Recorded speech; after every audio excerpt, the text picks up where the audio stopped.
Welcome to Tree Talking Time, where we talk all things tree dogs, from the smallest fights to the largest hounds, treating squirrels to bears and everything in between. And from time to time, we might even run a little fast game.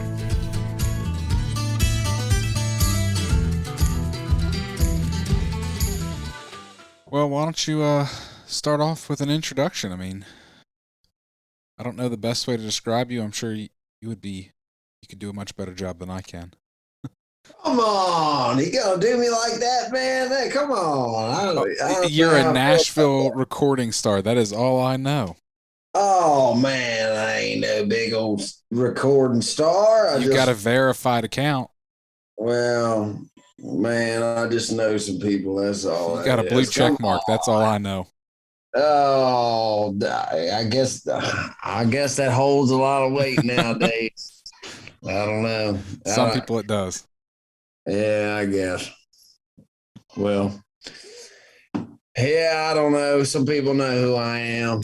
And, I'm very appreciative that there's people out there that listen to my music. So we'll put it that way. I sing, I make country music, write songs. I'm an outdoorsman. I grew up, doing the things that I sing about, and I still do, and kind of have always been true to the craft and true to the spirit of the wild, if you will.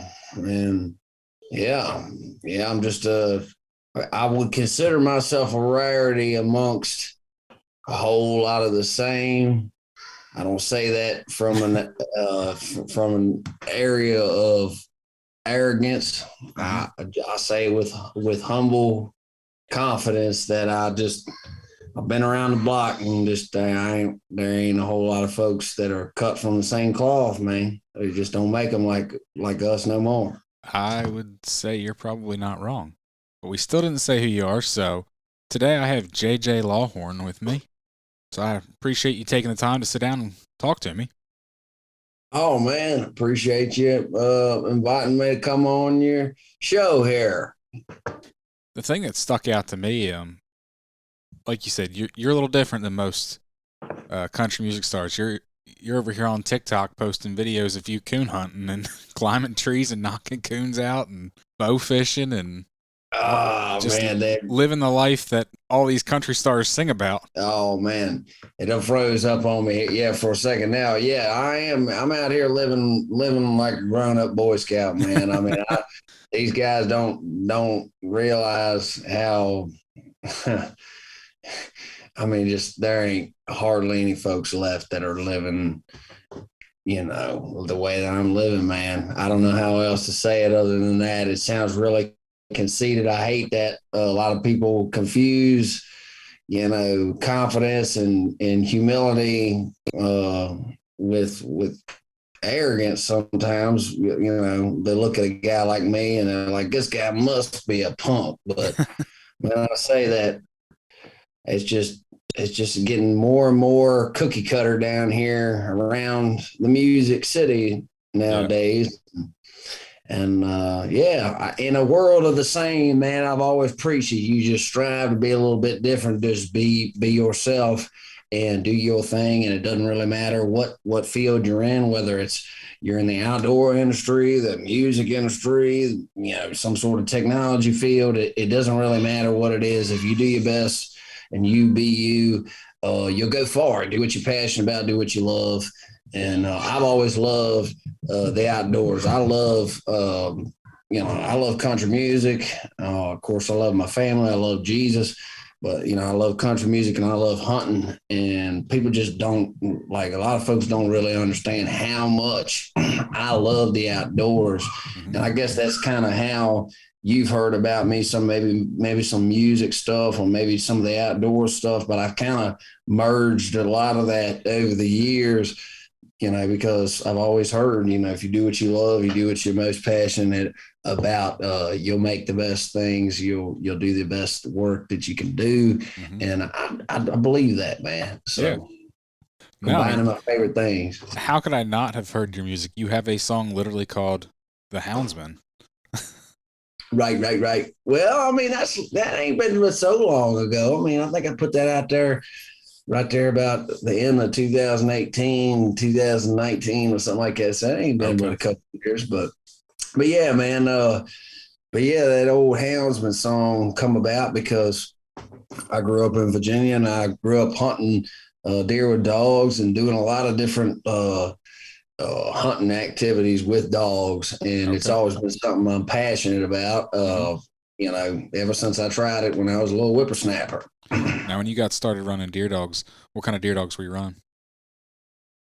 Man, see, the first deer dogs that I ever hunted with were black and tan coon hounds. Really? And yeah, they go all the way back to George Washington. It's really, I tell people this all the time. It's really truly an American, all American breed. I mean, really, I don't think there's anything more American. I mean, there's the Plot Hound, of course, you know, that is a very American breed of hound of sorts. You know, you got immigrants, people that come here. You know, we started a country and whatever. You got settlers and, you know, some folks that have brought dogs from across the seas there and have kept those bloodlines and you know, we still got some remnants of those dogs today and make up that breed. But you know, with the black and tan coon hound, a lot of people don't realize that it goes all the way back to George Washington. And it's pretty cool to have had uncles. I call them uncles. They was more like second, third cousins, but they was about the age your uncles would have been, you know, in reference to, you know, the gap between me and them, age wise. And anyhow, man, they had the only black and tan deer dogs that I knew about in them days growing up. And it was kind of just a cool thing that we took pride in, that we had some dogs that went back long ways, and we were still running the same dogs that George Washington used to like to run for deer and for foxes. So it's pretty cool. A lot of those folks down there, they hunt fox, they hunt deer with dogs. They do a lot of cool stuff too, like hunting turkeys with dogs. Things that, you know, a lot of folks never even have heard of. But yeah, I've seen a little bit of it all growing up out there. And like I said, my family, they used those black and tan coon hounds, but we had Walker hounds. We had, you know, like running Walker dogs, all kinds of crazy mixes. And I had some great dogs that were just mutts. They looked like they crawled out of a dumpster. Guys that, man, you got no idea. I mean, I could tell you story after story about dogs that just didn't look like much. And nobody knew what they was, but they knew that thing would go tear off and swim a 2-mile river and push a big buck to you, you know. I mean, well, that's what we're after, those stories. So why don't you tell us one of them? Lord have mercy. There's too many of them to just specify. I mean, but like, I mean, I guess it all just comes down to getting somebody to talk and, you know, what you do. I know a lot of these podcasts, a lot of my buddies that do these podcasts, you know, they try to get folks that are quote unquote characters, you know, and I consider myself a little bit of character of sorts, you know. I would say so. I'm an animated individual, so I got some stories to tell, but let's see here, man. I mean, I don't know. It's hard when people put you on the spot to sit here and pinpoint one, but we'll just go down the line and I'll kind of tell you a little bit more about my background.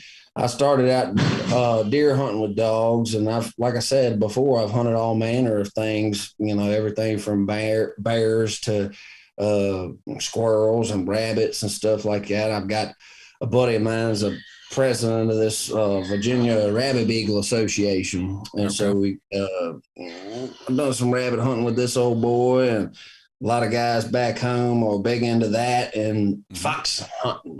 So yeah, man. I mean, between the deer hunting with dogs, fox hunting, squirrel hunting, rabbit hunting, it just made for a big part of my life, man. I mean, you have a huge camaraderie that comes along with hunting with dogs. You get all the buddies together, all the local old men, you know, they tell the old stories and, you know, you go out there and make memories and hunt and you work hard. People don't realize, a lot of guys say that hunting with dogs is cheating or it's like slouch thing. And, of course, all the guys that are like us, they know. We know that's not true. Yeah, it just couldn't be farther from the truth. I mean, I can tell you, we used to go hunt some places we call them the grinder, call them a grinder or something like that, because when you go through there, you come out the other side and you look like you got chewed up by a grinder, like a meat grinder. I mean, you'd literally have your backpack that you'd have on unzipped. It looked like it just got ripped to shreds. Your ears would be bleeding. Your face would be bleeding. Anything that you had on, it didn't matter if it was briar breeches or the toughest stuff, whatever material you had, it just be ripped to shreds. Now, where you grew up, was that all like thick swamps or mountainous? I mean, a lot of folks don't understand. Virginia is one of the coolest states in the whole country, and I encourage people to go there. Oh yeah, you can go from coastal swamps all the way to mountains. So that's why I was asking kind of where you were at. That's right. And see, I spent a lot of time in two different parts of the state. And I mean, I've spent a lot of time in all the state for that matter, but the most time I spent was kind of in the central Virginia region, as well as southern Virginia, down towards the middle of the state. So I got half of my family that came from around the central Virginia region and the other half of my family from about 12 miles from North Carolina, true southern Virginia, tobacco country and all that. Yeah.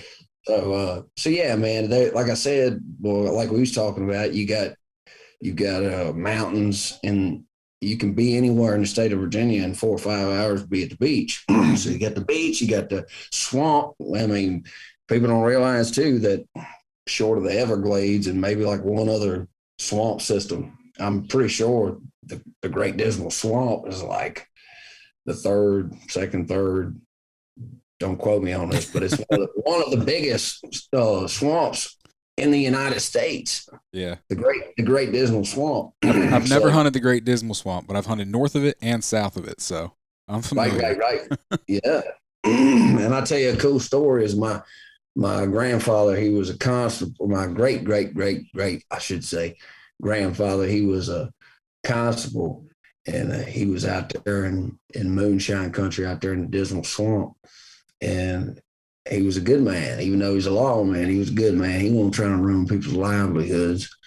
And back in them days, wasn't much to do other than hunt or work hard, doing something physical, heavy physical labor, or making liquor. And so there's a lot of people making liquor in them bars, and he didn't really want to. He understood they was trying to make a livelihood, and he just like, look, y'all got to be better than I am, because I'm gonna come in there and I'm gonna do my job, and you do yours. Hopefully you do yours better than mine. Because I'm coming down in here. I'm gonna do my job. I'm gonna bust this still up if I got to, if I find it. Yeah. But like I said, he was kind of an honest guy. A lot of people try to buy him out, and he couldn't be bought. Well, turns out one day he got shot. Oh. And then word got around, he's going to die. Oh, if old Captain Sam, if he don't get some blood, he's going to die. Well, who showed up to give him blood? A bootlegger that tried to buy him out because he respected him so much that he wouldn't be bought. He just told the guy, he said, look here, you ain't going to put me in your pocket, but, you do what you got to do, and I'm going to do what I got to do. And kind of had to respect his men, and the bootlegger showed up, gave him blood, saved his life. So yeah, that's an old Great Dismal Swamp story down in there. A quick one. Crazy. But no, I would say back then, man's word and meant a lot more, and being honest and being true to your word. Sure. Carried a man a lot further in life than it does today. That's right. And I think that those principles, a lot of people don't realize that, those original hunt clubs, those original groups of guys that got together to do hunting activities, it really wasn't just for sport. It was for, a purpose. You were providing food for a lot of people, and you was getting together and celebrating camaraderie. I heard the other day somebody say, man, you only get but so many Novembers. And I really just that really just hit home with me, man. I kind of almost brought a tear to my eye. Yep. Because you think about it like that, you really only get but so many hunting seasons to go out there and do what you love. And so every single time that you get a chance to, you just enjoy it, make the most of it. Exactly. Appreciate it. We get busy, and then you get tied up, and all of a sudden November or whatever season, depending on what your passion is, it rolls around, and here it flies by, and you didn't spend near as much time as you wanted to out there, and so got to make sure you make that time because, I know I have a good friend. He's 75 years old, and he's in Maine right now bear hunting, and not all of us at 75 years old are able to do that. So got to do it while you're able. That's right. That's right. So, right, you got to keep going, and another thing is too is you got to pass it on. Definitely. You got to do it as long as you can and pass it on, and that's really where like the height of the enjoyment comes from. I mean, I've been spending the past couple of years before I had my first kid. Before that, I was spending the past couple of years with buddies of mine that had kids, and they was taking them afield, and they was getting to be about 3-4 years old, and it's crazy, man. Yep. People don't understand how much a 3 or 4-year-old kid can do until you just put them out there and you're like, all right, go ahead. And they get it, man. They're adventurers. They want to go out there and get after it. They got all that energy. And if you can channel it into walking up the holler and looking for a coon in a tree, or going out there and trying to get in front of the deer dogs before they come around the bottom there, it gives them this outlet for it, and you can just see the glow in their eyes. I mean, many nights I spent hunting with the preacher's boys, and they had kids 3-4 years old, and they climb every hill and every holler. I mean, talking about stuff that make grown men cry. Yeah. Just wail and just be sitting there complaining the whole time, man, this sucks, let's go where it's flat, or I ain't never coming back here and hunting again. These little kids, these 3-4-year-old 5-year-old kids, they just laugh and come on, let's see who can get up there first. I mean, they have no end to the energy, and they hit it hard. And if you put them out there, dude, they'll do it. They'll take to it. If they see get excited, they see you're passionate about it. I really truly believe that every kid's got some wild in them. Yeah, I got a 5-year-old, and he's been hunting with me probably 2 years now. And the first time I took him squirrel hunting, we walked 1.5 miles, and I didn't even realize how far we'd walked until I got back to the truck, and I looked on the Garmin. I was like, oh, we covered a little ground today. That's right. He kept up. Right. Other than getting caught in some briars here and there, other than that, he was good. He kept on trucking with me the whole time, and he still likes going out. So. Oh yeah. That's what it is. Make it fun. Sometimes they're like, all right, I'm ready to go. If they're like, I'm ready to go, then you're like, all right, well, I mean, of course, with the coon hunting, them old boys, if he say, all right, well, you ready to go? Well, I'm gonna put you on my shoulder and I'm gonna carry you out, go to sleep. And they go to sleep, because they didn't have no choice. We'd be like 5 or 6, 7 miles back off in the cut. We're ways from anything. It's gonna be 4 o'clock before we get back to the truck.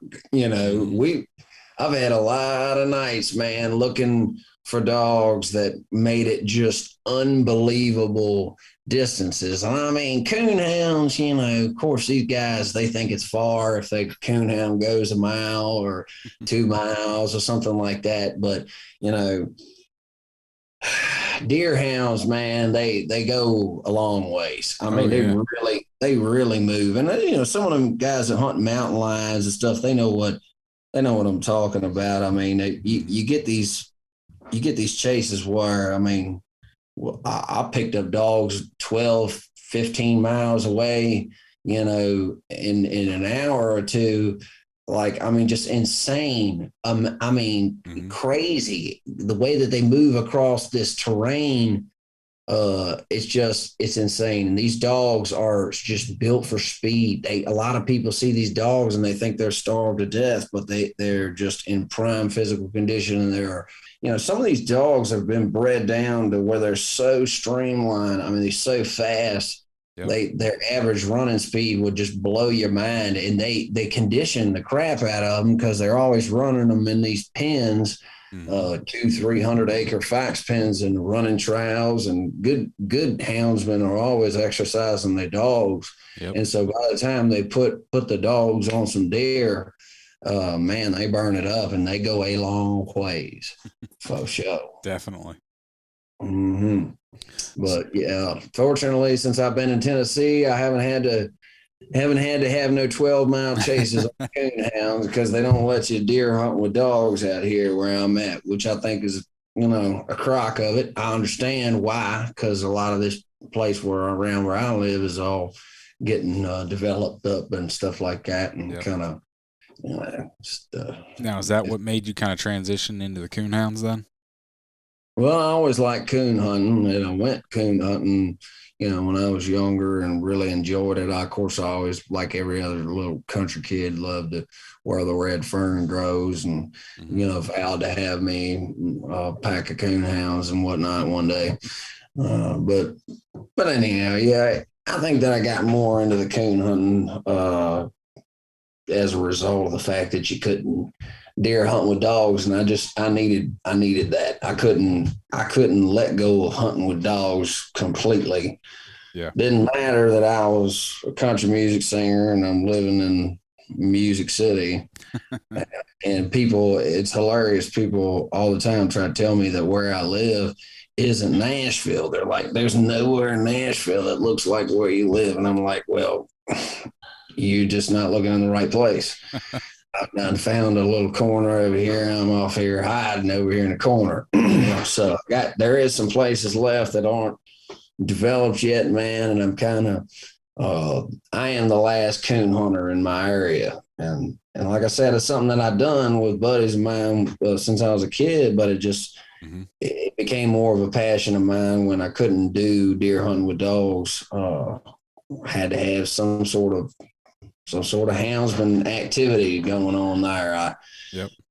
Yeah, that coon hunting's always been a fancy of mine. So I figure, you know what, I'm gonna take these old black dogs up. I'll get some good black dogs and we'll break them on some coons, because I feel like a lot of the principles of teaching dogs to do what they need to do is the same. I mean, a lot of guys try to make the shit up to be a whole lot more than it really is. I mean, let's be honest.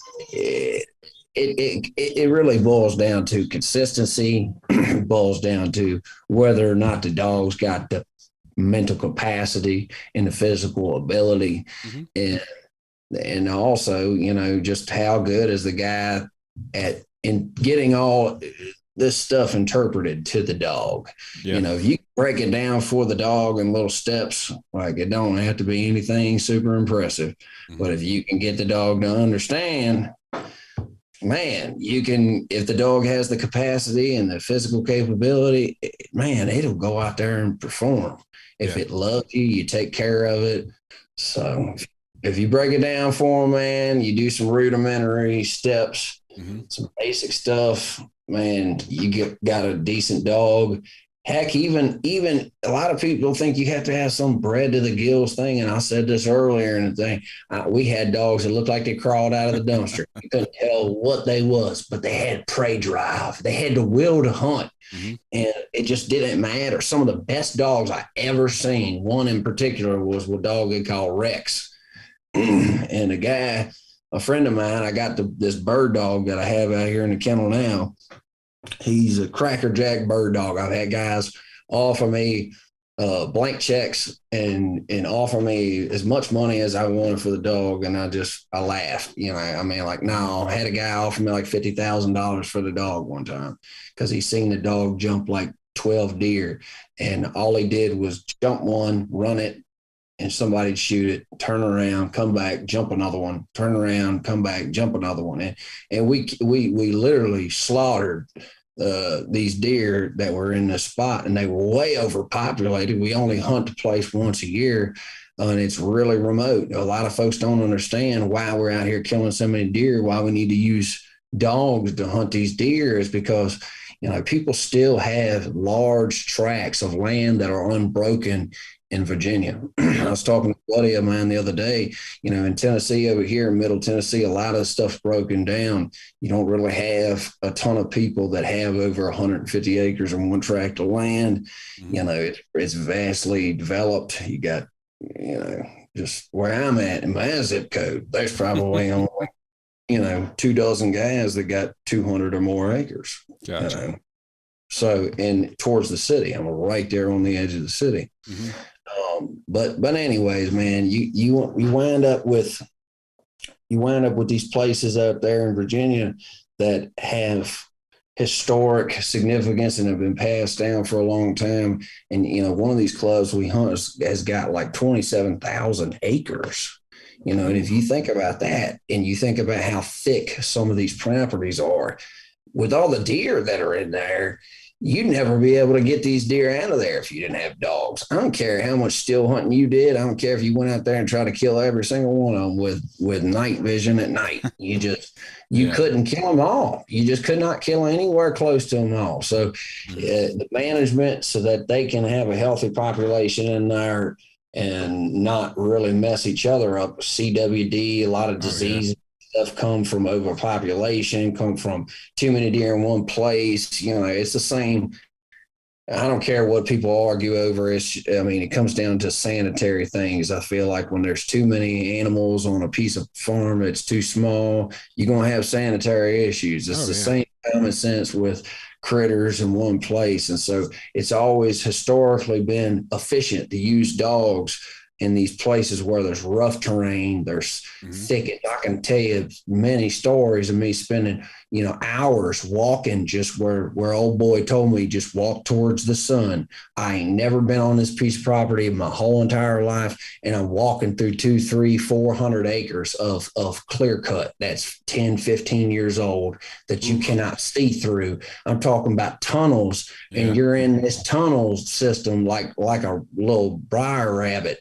And I've shot deer off the hip, pushed the safety off for fear of getting run over like a stampede in these cutovers for deer running for their lives and such.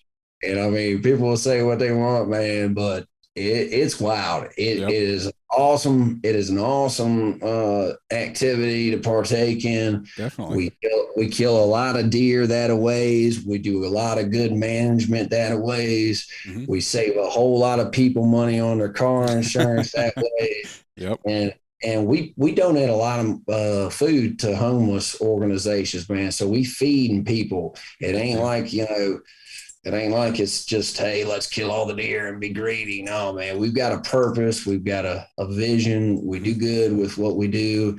And it keeps everything in balance. We're stewards of the land. Yeah. Let's shift gears a little bit. I want to talk a little bit about your coon hunting. So you said you have black and tans. Now, are those the same black and tans that you ran deer on? So it's not the same stock. Okay. I got a buddy of mine, a friend of mine that is from up there in Missouri, and he's about my age. He's probably, maybe he's 30 or something like that, whatever. But he grew up hunting coon hounds. His daddy was a preacher in a little small town up there in Missouri.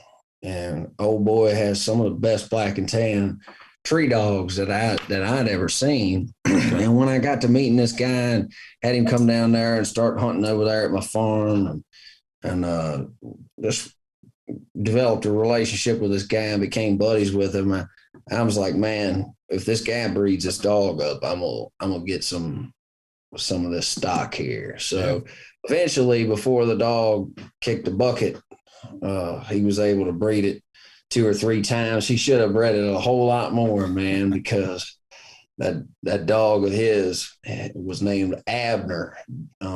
Douglas's Abner. I think he was a he was definitely a Grand Night champion. I don't know if he was a Grand Night champion 2 times or something like that. I'm not big on the titles. I ain't huge on the competition coon hunting. Mm-hmm. I appreciate it for what it is and whatnot, and I definitely think it's entertaining. But I've always been a hunter through and through, and been about the traditions, been about the enjoyment of just being out there amongst them and hearing the dogs and working with them. Yeah. Making dogs, because a lot of people can't make a dog. A lot of people can't go out there and train and break it down, like I said, into a rudimentary step-by-step thing and get them to understand it. For whatever reason, a lot of people can't do that. So I take a lot of pride in that, you know. Definitely. Now, No doubt. can you've said that you basically live in that, you obviously live in Nashville, and that the city's kind of growing out. Do you hunt pretty close there to your house, or do you have to go pretty far to hunt? Well, that's a good question, because I do a lot of different things. I do hunt close to my house because I've been able to, over the years. I don't want to say I got the power of persuasion, because I've done a lot of things for people that, you know, I didn't really have no guarantee at all that they would even care. You know, I kind of just went out of my way to try to help people, and just whether they saw it or not, hey man, I'm gonna help you. You're my neighbor or whatever. And yeah, eventually, dude, you keep doing stuff like that, it kind of wears on people, and they're like, you know what, I didn't really want to like you, but I like you now. And so I kind of got a couple of them deals, and I got about 3 miles worth of land that stretches out in a kind of a funky way, but it's right outside of Nashville. I got several hundred acres to hunt right there, and then I've got a lot of different people that I've picked up over the years that had large tracts of land, old men that were farmers, and kind of the last holdouts amongst the suburbia, and we're like, well, hell, boy, go out there and coon hunt, and you just, anybody give you a hard time, you just tell them take a hike or whatever. That's awesome. So, yeah, man, I do a lot of that still, but you know, as time has gone on, I will say I've kind of shifted more towards moving a little bit farther out of the city and hunting some of these larger tracts of land. I do like to hunt some public land outside of Nashville. That's really good. It creates just the whole hunting from the water experience, you know. Yeah. I've done a lot of hunting from canoe. Put it this way. This is actually kind of interesting per se, because a lot of people don't do no hunting with canoe with the dog. Yeah. I mean, a lot of people don't appreciate the danger of the canoe. All right. You know, they don't understand, man. Like, if you're on a 14,000 acre lake, you know, and you're in a canoe and you're with several dogs and maybe 1 or 2 other people, ooh, buddy, I'm gonna tell you something. Yeah. Paddling out there to some islands out there in the middle of the lake, and you got to go 3/4 of a mile to a mile, depending on how you're approaching it or where you leaving the bank from. I mean, it used to get a little sketchy. I try to take in a boat nowadays, but I spent many years cutting my teeth carrying puppies, like, you know, 5-6-month-old dogs, carrying them across some crazy bodies of water in a 17-foot aluminum canoe with nothing but manpower behind that sucker. And I'm talking about, it'd be 15 to 20 degrees outside, and I'd be like not telling my lady, ain't nobody with me, because she'd be like, is somebody going with you? I'd be like, yeah, we going down here. Yeah. Somebody's going with me. Yeah, the dogs are going with me. Put these suckers in this crate right here, push off the bank and go paddle out there. You had to go out there when it was calm, because if you had any kind of wind at all, you know, you probably drown and die. And I did have some sketchy situations like that where the canoe was chopping 2-3 feet off the waves there, and the wind was whipping. It's 20 degrees outside. I'm praying, Lord Jesus, don't let me take on no water. I won't go paddling across this lake like this and no high wind ever again.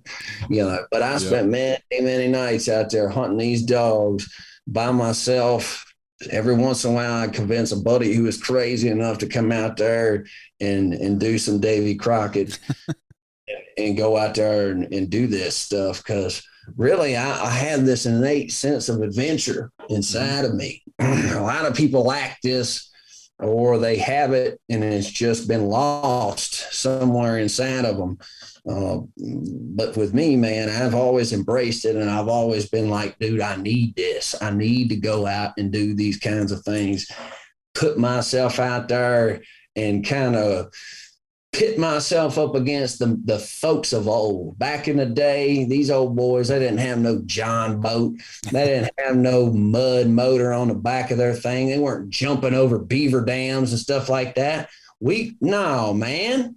They was over there fighting the elements with an oar and a little dugout canoe, a P-row or something, So I kind of done things like that in my mind to honor these people and to kind of try and be half the man that these folks that came before us were. Yeah. When I was growing up hunting with these dogs with deers, I grew up where they put a blanket out there. If the dog didn't come back where you cut it loose, you left your jacket or put a blanket out there, old horse blanket or something like that. And the thing would find its way back. It was the darndest thing. I mean, be 12 miles, go 12 miles, go swim 2 rivers and make its way all the way back to that blanket there where you turned it loose.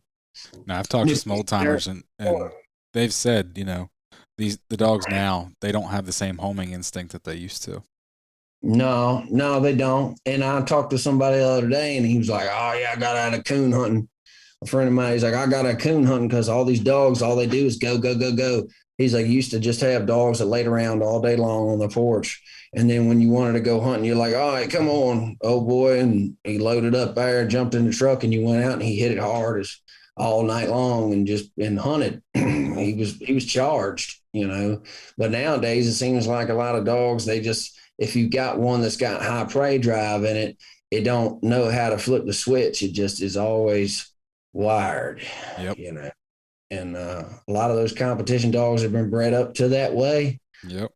I don't think that it's a bad thing per se. It's purposely done that, but I think that some of that old timey pleasure hunting style dog, the good old hunting dog, has kind of been bred out in a lot of breeds because of that, necessity. Like, oh, we got to win. This is a necessity. We got to breed dogs to win. We got to breed dogs to get titles to win. And back in the day, man, hell, didn't nobody care about no title. People just wanted dogs that was treeing coons. Hell, people didn't care if it treed possums or bobcats or whatever, a bear. It didn't matter. They was like, man, let's go hunt and let's go take these dogs out here. And, you hear about those guys. I'm sure about guys like Dale Lee and some old dudes that would hunt mountain lions and stuff like that. And you hear them guys talk about, how they had all kinds of breeds of dogs and just, they saw a purpose and they saw a value to everything. I mean, hell, it didn't matter if it was a pit bull that had no tracking capabilities. It could do something. It could latch onto that bear and tear into that thing while the other ones was, trying to survive a lashing or whatever, I mean, there was something. They knew the value of everything. This one here, he can pick up a cold track. This one here, he's good at starting it, or he might be good at jumping something, but he's not good at carrying it. We'll put this one on there with him. And so, it's a super interesting to hear all these things from all these different old timers and look at the observations, listen to the observations, and kind of put it all together. It's really interesting. Mm-hmm. Definitely. I'm really passionate about kind of hearing a lot of how these old timers were thinking while they were hunting these dogs, and to hear guys that, like I said, saw value in everything. It really just it really opened your eyes. A lot of people nowadays don't care about nothing but the kind of dog that they hunt. And I always preach, don't be colorblind. You know, if a dog will hunt, send him down the line. Yep. You know, put him in there. I mean, I seen dogs, house dogs. I had this one old crazy dude used to carry around this ginormous Great Dane. I mean, this thing was huge. And I laughed when I seen it get out of the truck because he had it in the cab of the truck, and it got out. And I laughed. And but the thing, it was giant. It was huge, and it had huge legs, and it went tearing off into the woods. And hell, it jumped a bunch of deer, and that thing come out the other side right on the deer's butt. You know, the thing was right there with him. He almost caught the deer. So, you know, there's something. I've seen poodles. I've seen, just you get what I'm saying, man. There's something of value to each and every kind of dog. And if you'll give them a chance, man, if they've got the potential, you'll see it quick. Mm-hmm. Mm-hmm. Now, if you could pick anything, I mean, what's your favorite type of hunting with a dog? Well, I like deer hunting with dogs. I don't know if that's my favorite. I definitely think that it's definitely one of my favorites. I like coon hunting a lot. I like the camaraderie of all hound sports, hound related activities, I should say. Yeah. You know, if people consider hunting a sport, then I say it's the greatest sport of all time, because people have been doing it way before the Olympics. People have been trying to secure food. And then after they was able to secure food, maybe try to get a little extra food, you know, since like the dawn of time, I feel like. So anyways, yeah, man, if it is a sport in that sense and people consider it as such, I do think it's the greatest, but I don't really per se consider it a sport. I consider it more of a way of life, a means to, you know, to sustain myself. And that's where a lot of people get it twisted. A lot of people enjoy killing, and I'm not like that. I don't enjoy killing things. I do kill a lot of things. I've killed more things than I could ever count. But I will say this about it. I never once ever took pleasure in killing anything. And if you're not a true hunter, you don't understand that. But if you are a true outdoorsman, a true outdoors woman, you'll understand it when I say that even though you don't take pleasure in killing, you understand the fulfillment and the necessariness of hunting. This completing the circle of life. It puts into perspective life itself. If you don't understand how death affects you, if you don't understand how taking a life affects you, then you can't really say you do.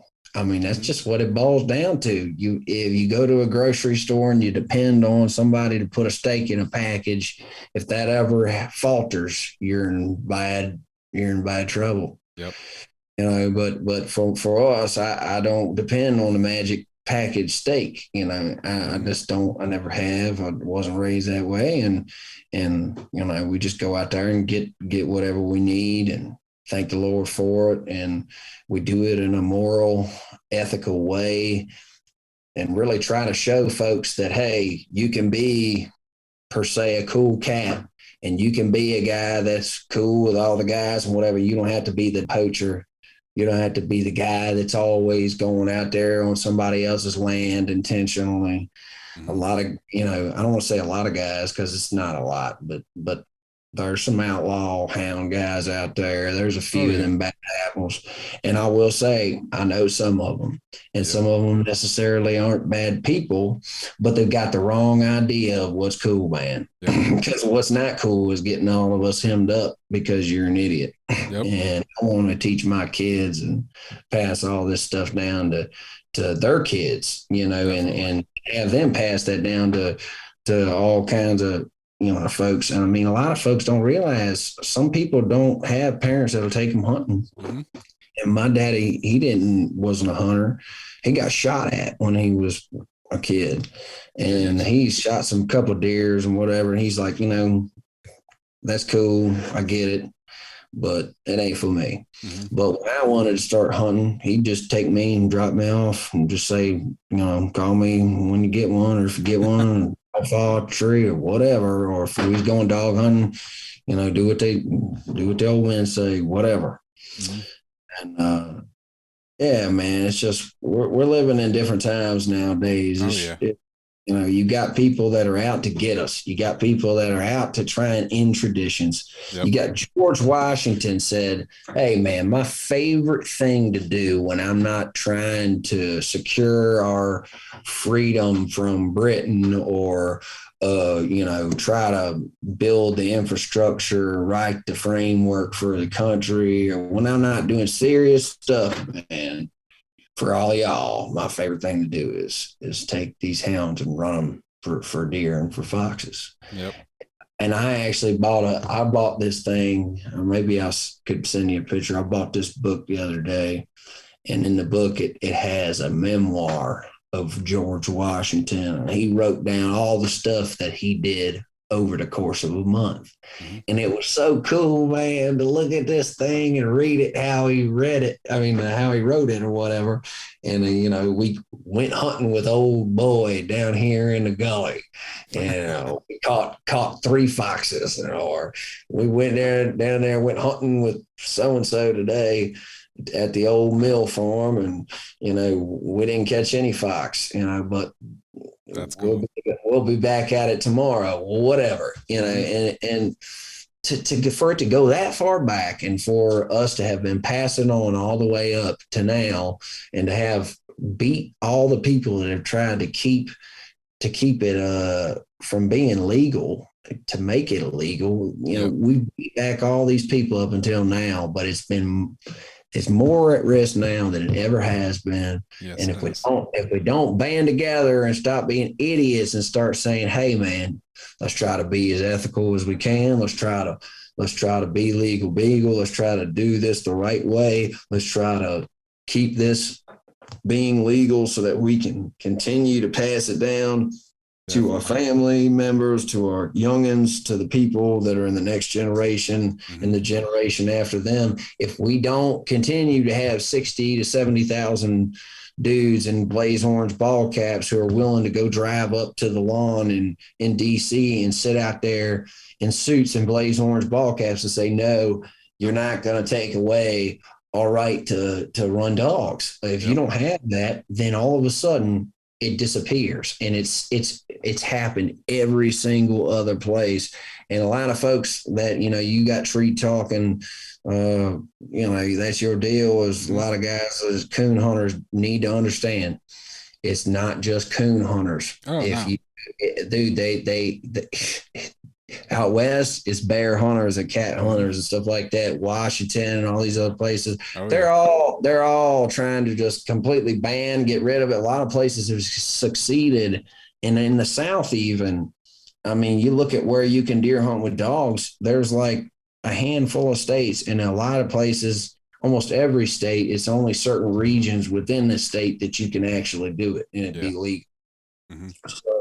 So yeah, man, they have definitely divided hunters against themselves to the point to where they were able to wedge it out and edge out true hound hunting. Mm-hmm. And yeah, man, it's wild, dude. We got to get together. We got to start joining up with clubs like Virginia Hunting Dog Alliance is one down there where I come from, that, several of the old timers, when I grew up, when I was 13, 14 years old, hunting in the hunt club, they was encouraging me, "Hey, son, join this club, pay you $30, join this club, go to these meetings, and learn about what's going on with the government and what they're trying to, the bills and the laws and stuff, because this is going to affect you and this is going to affect your kids." And I was so fortunate to have old timers like that, because a lot of people don't, they don't try to steer you the right way. They're over there telling you to go on old Farmer Joe's land over there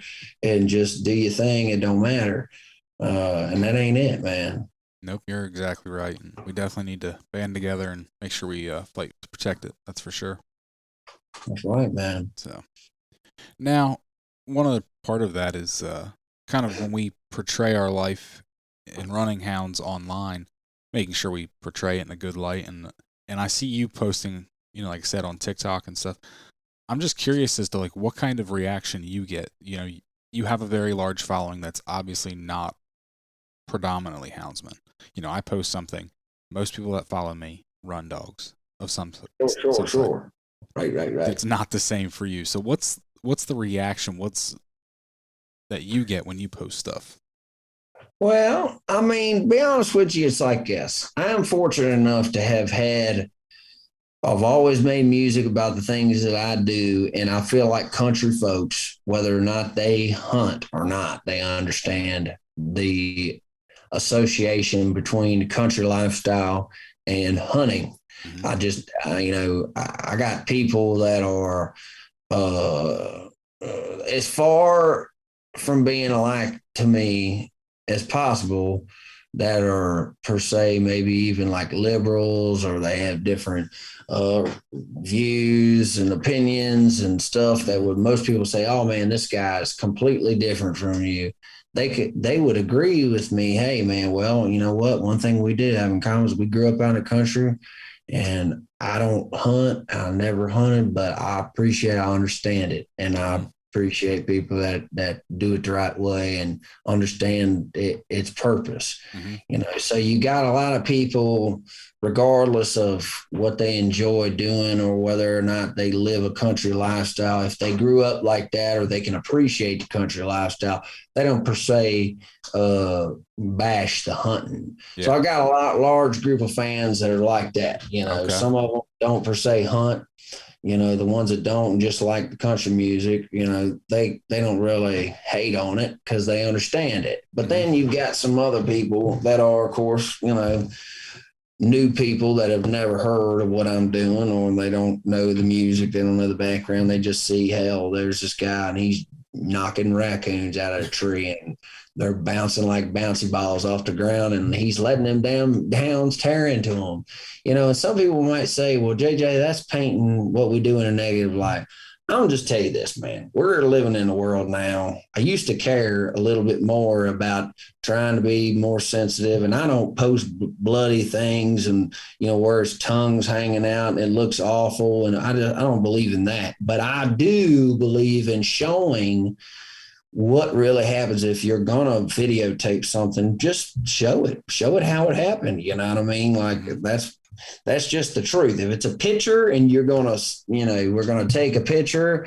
I mean, you put your suit and tie on to look good in the picture, don't you? So why wouldn't you make the deer look regal, or make the raccoon or the whatever? I try to make the deer or the animal that I'm hunting,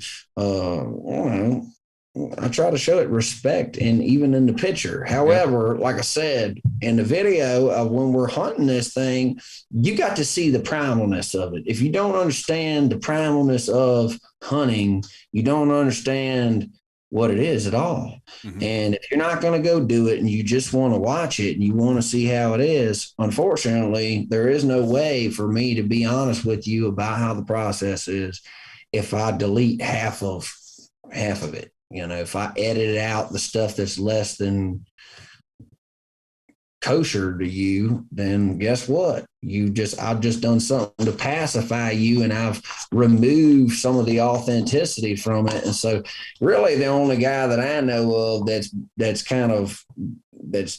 done what I do with the whole just post it like it is and has gotten positive, overwhelming support is that guy, Tim Wells. And I've met him a couple of times. He's a good old dude. He's I don't know if you've ever heard of that guy. He don't hunt with dogs per se a bunch, but he hunts with like spears. He puts a goat on a spear and chucks it into a pig. And, people lose their minds. He shoots things, lop the turkey's head off with the bow and arrow and stuff like that. And people knock him, but he never disrespects the animal. He's always very, he's always very respectful with and ethical about how he goes about hunting the creatures. And he shows how it really is. Hunting ain't something that's pretty. It's something that gets messy sometimes. And it's very difficult to do for some people to to take the life of an animal. And I still find, like I told you earlier, that it's not something that I necessarily enjoy doing. I don't like watching the life go out of something's eyes, but I understand that you can't put it on the grill and eat it if it's still alive. How wrong would that be? Yep. So that's what I'm saying, man. It boils down to, I make authentic music. I make music about the things that I do. I hunt dogs. I hunt and I make video clips and content and stuff like that. I'm getting ready to start filming this show for later this year. I'm going to start putting some of these episodes out. It's called the Singin Houndsman. So if y'all out there that are listening, if y'all want to watch us hunt bears and deers with dogs and squirrels and rabbits and turkeys with dogs and all kinds of crazy shit like that, it'll cost you a couple dollars or whatever, because I got to put all together and work my off. This guy on the other end over here, my buddy I'm talking to, he knows about it. He said that he's working hard and he's got a job and he's taking time to juggle the family stuff and to do all this, and he's trying to make content for y'all. So it's a couple bucks, but man, it's gonna be well worth it to see all the raw, unedited stuff that happens. Everything from the camaraderie at the campfire after we done shot 48 deer, or we gone out there and treed 12 coons and paddled across a freaking small ocean sized lake and hunted, freaking camped out and everything, man, cooking coffee in the morning, sitting there and watching the sun come up there on the bank. I just want people to see it right through my eyes. And of course, another dynamic that I've got in the show that nobody else has done is the fact that I've got this hunt club. Yeah. And I came up with this idea. I'm going to make this hunt club and I'm going to give my fans a chance to join it. Mm-hmm. And so I made this kind of outrageously priced merchandise. Was like, hey, if you want to buy this, you get a chance to go hunting with me. None of these people really knew that I was going to let all of them go hunting with me that bought this merchandise. So they bought the merchandise. I'm like, yo, if you want to go hunting with me, what kind of hunting do you want to do? And I kind of gave them all a choice of what they wanted to do. And so, hell, we got everything lined up from duck hunting to deer hunting with dogs, like I said, bear hunting. I might even go elk hunting. Of course, they ain't gonna let me do that with dogs, but yeah, we're gonna do all kinds of crazy stuff, man. So awesome. So y'all tune into that. Now, is that going to be with these people that joined your hunt club? Yeah, man. Okay. We're gonna this the whole premise of this thing is to kind of take these people that love what I do with country music and kind of live the same lifestyle and have always been like, man, I love to go hunting with JJ. It was kind of like, well, man, I want to go hunting with you. And I want to like videotape it on and show people out there what they're missing. Show people, hey, this could have been you, or maybe it still could be you. I don't know, dude. Like I've always thought it was really awesome to be able to meet people from across the country that you heard of you through the internet or heard of you through the radio or whatever, and be like, man, I really relate to what you do. I do the same thing or do something similar. Yeah. Like, man, I would love to link up with you, spend some time, cutting up and drink a beer after we shot a bunch of ducks or whatever. It's just it's a cool thing, man. I just kind of come up with it all of a sudden and was like, you know what? Hell, I'm gonna make an outdoor show and put my country music fans in there, go hunting with these guys and show people some methods of hunting that they've never seen before or even heard before, like awesome. Turkey hunting with dogs. I mean, hell, you put them up a tree, might not be coon hunting, might not be bear hunting or some cat hunting, but turkey hunting with dogs is pretty fun too, man. If you ever get a chance to go out there to Virginia and try that, do it. One thing I haven't tried, that's for sure. Right on. Now, where's that going to be available at? What? I'm not sure what subscription platform I'm gonna have it on. I might working details out YouTube or whatever. I won't. Stay tuned with me here. I'll release some details here for too long. But yeah, right now, man, I'm working on filming it. I got a lot of hunts planned a lot of really cool stuff. And Yeah. I mean, dude, when people see what I'm doing with this and with these guys out here, I feel like it's gonna have some fans for it. I feel like there's gonna be some people that kind of appreciate it. So No, it sounds awesome. Now, one last question for you before I let you go. How many other coon hunters in Nashville are there? in Nashville, Yeah, that you. well, I mean, I guess there's that I know about. I mean,